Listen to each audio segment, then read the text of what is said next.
নমস্কার, আশা করি আপনারা সকলে ভালোই আছেন। এর আগের 3টি ভিডিওতে চোখের গ্লকোমা রোগের মেডিকেল চিকিৎসা বা ওষুধ লাগিয়ে চিকিৎসা, লেজার চিকিৎসা এবং সার্জিক্যাল চিকিৎসার বিষয়ে অনেক কিছু জানানো হয়েছে। যাদের ওই ভিডিওগুলি দেখা হয়নি তারা অবশ্যই দেখে নেবেন।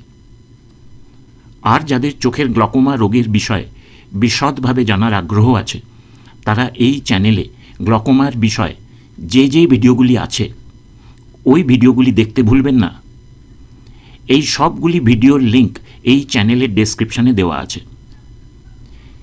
এই ভিডিওতে গ্লকোমার সার্জিক্যাল সম্বন্ধীয় অন্যান্য চিকিৎসা অর্থাৎ অন্যান্য অপারেশন করে চিকিৎসা এবং অন্যান্য চিকিৎসার বিষয়ে বিস্তারিতভাবে জানানো হবে।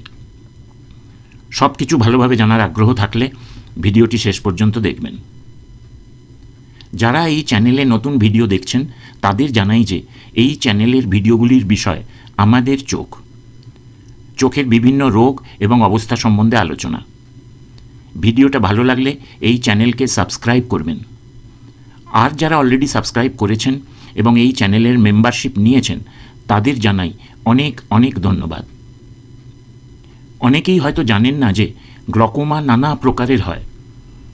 এগুলির মধ্যে চোখের গ্লকোমা রোগ বলতে সাধারণ মানুষ যে রোগকে জানেন সেই রোগের ডাক্তারি নাম প্রাইমারি ওপেন অ্যাঙ্গেল গ্লকোমা বা বাংলায় বলা যায় মুক্ত কোণ গ্লকোমা। প্রথমে জানা যাক গ্লকোমা রোগের চিকিৎসার জন্যে কখন অন্যান্য চিকিৎসা করার দরকার হয়। আগে জানিয়েছি এবং আবার বলছি যে চোখের গ্লকোমা রোগের চিকিৎসার জন্যে প্রথমেই অপারেশন করা হয় না। প্রথমে ওষুধ দিয়েই চিকিৎসা শুরু করা হয়। ওষুধে ভালো কাজ না হলে লেজার চিকিৎসা করা যেতে পারে, কিন্তু কয়েকটি বিশেষ কারণে অপারেশন করার দরকার হতে পারে। কারণগুলি কি কি তা এর আগের ভিডিওতে জানিয়েছি। কয়েকটি বিশেষ কারণে কয়েকটি অন্যান্য চিকিৎসা করার দরকার হতে পারে। যেমন খুব খারাপ কয়েকটি রোগীদের যাদের ওষুধ দিয়ে লেজার ট্র্যাবেকুলোপ্লাস্টি করে এমনকি ট্র্যাবেকুলেক্টমি অপারেশন করেও গ্লকোমার জন্যে চোখের প্রেশার নিয়ন্ত্রণে থাকে না। চোখের প্রেশার, চোখের দৃষ্টি এবং দৃষ্টির ক্ষেত্র খারাপ হতেই থাকে। তাদের এই পদ্ধতি করা যেতে পারে। নিওভাস্কুলার গ্লকোমা অর্থাৎ চোখের কোনো রোগের কারণে অ্যান্টেরিয়র চেম্বারের অ্যাঙ্গেলে নতুন রক্তনালী গজিয়ে গেছে বলে গ্লকোমা হয়েছে। তাদের খুব জটিল বা কমপ্লিকেটেড গ্লকোমা যেমন ইউভিআইটি গ্লকোমা। গ্লকোমার সাথে যদি চোখে অ্যানাইরিডিয়া থাকে, অ্যানাইরিডিয়া মানে চোখের ভিতরে আইরিস প্রায় থাকে না বা খুব কম থাকে। এই সব ক্ষেত্র ছাড়া অনেক সময় গ্লকোমা স্পেশালিস্ট চোখের অবস্থা দেখে নিজে ঠিক করেন অন্যান্য চিকিৎসা করার জন্যে। এবার জানা যাক যে মুক্ত কোণ গ্লকোমার জন্যে কি কি অন্যান্য চিকিৎসা করা যেতে পারে। অন্যান্য চিকিৎসা অনেক প্রকারের হতে পারে। এর মধ্যে কয়েকটি বিশেষ পদ্ধতিকে বলা যেতে পারে। যেমন গ্লকোমা ভালভ অপারেশন। এইটা এক ধরনের অ্যাকুয়াস ড্রেনেজ বা নিষ্কাশনের অপারেশন। এই অপারেশন করে যে ডিভাইস বা ছোট যন্ত্র লাগানো হয় তাকে অনেকে অ্যাকুয়াস শান্ট বা টিউব শান্টও বলেন। যখন ট্র্যাবেকুলেক্টমি অপারেশন করেও ভালো ফল পাওয়া যায় না তখন এক ধরনের সিনথেটিক ইমপ্ল্যান্ট বা ভালভ ডিভাইস চোখে লাগিয়ে দেওয়া হয়। এই ডিভাইস এক ধরনের প্লাস্টিকের তৈরি ডিভাইস যেটা দিয়ে চোখের ভিতর থেকে অতিরিক্ত অ্যাকুয়াস হিউমার বা জলীয় পদার্থ চোখের বাইরে বার হয়ে যায়। এই ডিভাইস ভালভ ছাড়া অথবা ভালভ লাগানোও হতে পারে। ভালভ লাগানো এই ডিভাইসে যখন চোখের ভিতরের প্রেশার বেশি থাকে তখন এই ভালভ খুলে যায় ও চোখের বাড়তি জলীয় পদার্থ এই ভালভ দিয়ে চোখের বাইরে বেরিয়ে যায়। চোখের ভিতরের প্রেশার কম বা স্বাভাবিক হয়ে গেলে এই ভালভ বন্ধ হয়ে যায়। এইভাবেই এই ভালভ কাজ করে। এই ডিভাইসে একটা সরু টিউব ও তার সাথে লাগানো একটি প্লেট থাকে। সরু টিউবটা চোখের ভিতরে অ্যান্টেরিয়র চেম্বারে থাকে এবং প্লেটটি কনজাংক্টিভার নিচে বসিয়ে দেওয়া হয়। ওই টিউব দিয়ে বাড়তি অ্যাকোয়াস হিউমার চোখের ভিতর থেকে চোখের বাইরে প্লেটের দিকে চলে যায়।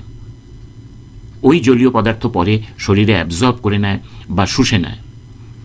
এইভাবে চোখের স্বাভাবিক প্রেসার বজায় থাকে। এটাই ডিভাইসের বেসিক মডেল, কিন্তু এই বেসিক মডেলের বিভিন্ন মডিফিকেশন বিভিন্ন কোম্পানি তৈরি করে, যেমন Molteno implant, Krupin Denver implant, Baerveldt implant, Ahmed glaucoma valve, Aurolab implant ইত্যাদি। অপারেশনের পর চোখ কতকটা এইরকম দেখায়। বোঝবার সুবিধার জন্য ডিভাইসকে নীল রঙের দেখানো হয়েছে। কিন্তু সমস্যা হচ্ছে যে এই ডিভাইস লাগানোর পরেও কিছু কিছু ক্ষেত্রে পার্শ্ব প্রতিক্রিয়া বা সাইড এফেক্ট হতে পারে, যেমন হাইপোটনি বা চোখের থেকে বেশি অ্যাকোয়াস বেরিয়ে যায় বলে চোখ অপেক্ষাকৃত নরম হয়ে যেতে পারে, চোখের ভিতরে ইনফেকশন বা সংক্রমণ হতে পারে, চোখের ভিতরে হাইফিমা বা রক্তক্ষরণ হতে পারে, কর্নিয়াল ইডিমা বা কর্নিয়া মোটা হয়ে যেতে পারে এবং এর জন্য ঝাপসা লাগতে পারে। অনেক সময় ডাবল ভিশন বা একই জিনিস দুটো দেখা যেতে পারে এবং প্রয়োজন হলে এই ডিভাইসকে বের করে দেওয়ার সম্ভাবনা থাকতে পারে। এরপরে যে অন্যান্য চিকিৎসার কথা বলা যেতে পারে সেই চিকিৎসাকে ডাক্তারি ভাষায় বলা হয় সাইক্লোডেস্ট্রাকটিভ প্রসিডিওর। সাইক্লো মানে চোখের ভিতরের সিলিয়ারি বডি বা সিলিয়ারি বডির বিষয়ে, ডেস্ট্রাকটিভ মানে নষ্ট বা ধ্বংস করে দেওয়া, আর প্রসিডিওর মানে কার্যপ্রণালী বা পদ্ধতি। অর্থাৎ এই পদ্ধতিতে চোখের ভিতরের সিলিয়ারি বডির কিছু অংশকে নষ্ট করে দেওয়া হয়। কেন? যাতে সিলিয়ারি এপিথেলিয়াম দিয়ে নতুন করে অ্যাকোয়াস হিউমার বা জলীয় পদার্থ চোখের ভিতরে না প্রবেশ করে। চোখের ভিতরে বেশি অ্যাকোয়াস হিউমার না প্রবেশ করলে চোখের প্রেসার আর বেশি বাড়বে না। এর ফলে গ্লকোমা নিয়ন্ত্রণে থাকবে। আপনারা হয়তো অনেকেই ভাবছেন যে বাহ, খুব সুন্দর, সব গ্লকোমা পেশেন্টকে তো তাহলে এই অপারেশনই করা যেতে পারে। কিন্তু না, কখনোই না।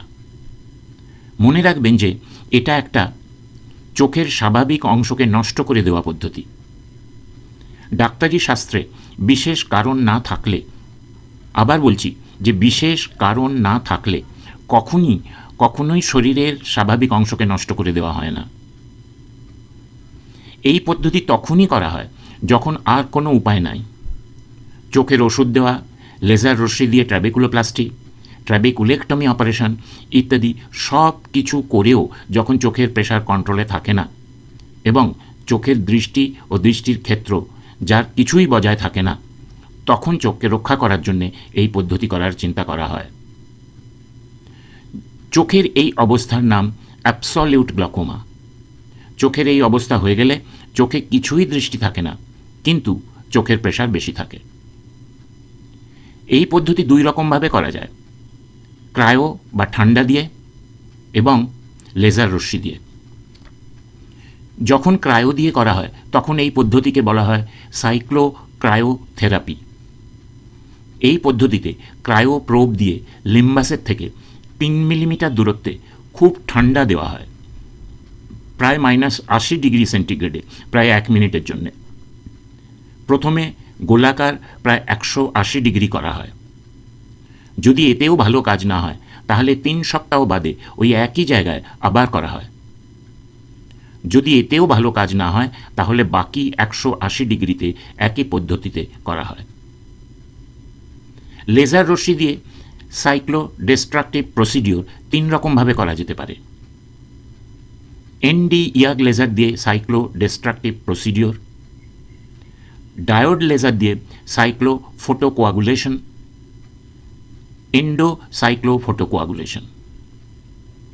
যদিও এই পদ্ধতিগুলির নাম আলাদা, কিন্তু বেসিক কাজ একই, চোখের ভিতরের সিলিয়ারি বডিকে নষ্ট করে দেওয়া যাতে বেশি অ্যাকোয়াস চোখের ভিতরে না উৎপন্ন হয়।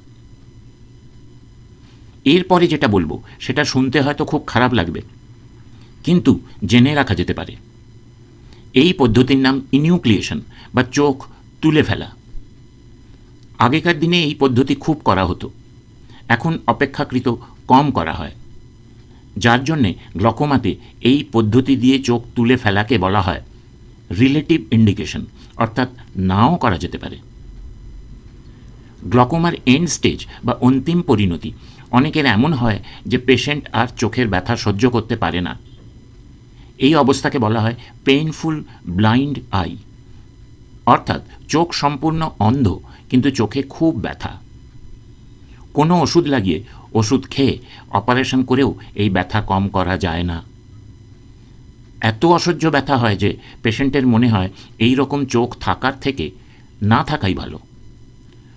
তখন চক্ষু বিশেষজ্ঞ বাধ্য হয়েই এই চোখ অপারেশন করে তুলে ফেলেন। অপারেশনের কিছুদিন পরে ওই খালি চোখের কোটরে আর্টিফিশিয়াল আই বা নকল চোখ লাগানো যেতে পারে। এই অপারেশনের বিষয়ে বেশি কিছু না বলাই ভালো। এইগুলি মোটামুটিভাবে চোখ গ্লকোমার জন্যে অন্যান্য চিকিৎসা। এছাড়াও আরও কিছু কিছু চিকিৎসা আছে, কিন্তু সেইগুলি খুব কম করা হয়। ভিডিওটি পুরো দেখার জন্যে আপনাদের ধন্যবাদ জানাই। কিছু জানাবার ইচ্ছে হলে কমেন্টে জানাবেন। নমস্কার।